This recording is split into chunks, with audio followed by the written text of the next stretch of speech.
Parang nakakatuwa lang isipin mga kababayan na kung dati iniilagan na dumaan dito sa lugar na 'to, ngayon parang sa tingin ko peaceful naman ang area at ang maganda lang dito merong, police visibility na makikita natin na nagru-rubing-rubing po dito sa area.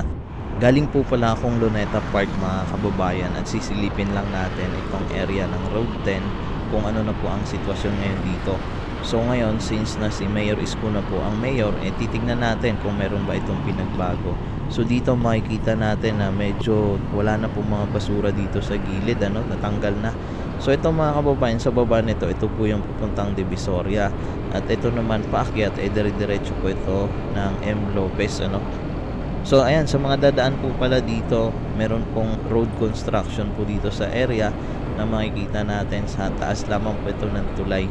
Pakaganda po ng weather natin ngayon, Ayan, mainit at alam naman natin na ilang araw ng makulimlim at nag-uulan-ulan po dito sa lungsod ng Maynila. So dito, ayan, napansin po natin dito na wala na pong mga tao o wala na pong mga nakalagay po dito sa island na mga kung ano-ano, tinanggal at nilinis na po nila. Kasi nung mga nakaraan na panood natin sa mga live po ni Mayor Isko, nakikita natin na nilinis din po nila itong area ng Road 10 na to, itong kahabaan na to. So ayan, makikita naman at kapansin-pansin na napaka puti po nitong dinadaanan natin ngayon, at tila wala na po yung mga libag-libag o kung mga putik-putik ika nga dito sa kalsada. Kung mapapansin nyo po, napakaganda rin ng timing natin ngayon kasi wala po tayong mga nakakasabay ng mga malalaking truck. Balik tayo dito sa gilid, makikita po natin na talagang maluwag na ang kalsada, malinis at wala nang iba pang mga obstruction ng mga kung ano-ano dyan sa daanan ng mga tao.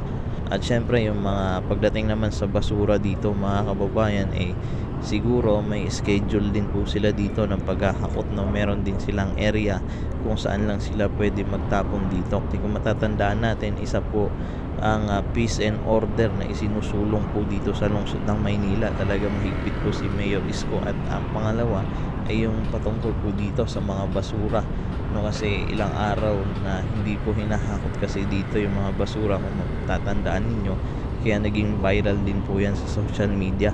So ayan, ito mga kababayan, update din natin, makikita ninyo yung mga poste dito. Siguro yan po yung sa tren, yung papuntang Tarlac o kung saan man. Parang nakakatuwa lang isipin mga kababayan na kung dati iniilagan na dumaan dito sa lugar na to, ngayon parang sa tingin ko peaceful naman ang area. At ang maganda lang dito, merong police visibility na makikita natin na nagru-rubing-rubing po dito sa area.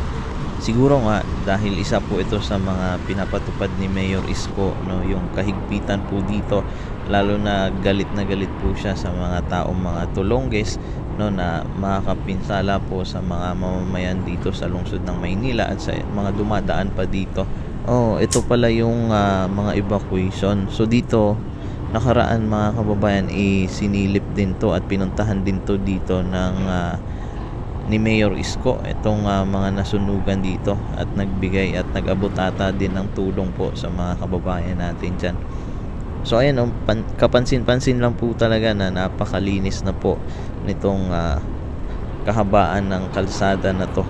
So meron lang mga sa side, meron lang ibang mga naka-parking na mga trailer, siguro nagpapahinga o inaayos siguro yung sasakyan din nila. At ito naman mga kababayan, approaching na tayo dito sa famous na overpass. Ayan, ito yung hindi na nadadaanan ng tao, sarado na kasi nga yung ibang mga bakal dito kinuha o tinanggal, ayan, mapapansin natin. At malinis na rin yung ilalim niya. Dati kasi mga kababayan, merong dyan, yung parang mga bahay-bahay na mga itinayo na rin nila dyan. So yan po, kapansin-pansin lang po na malinis na itong area.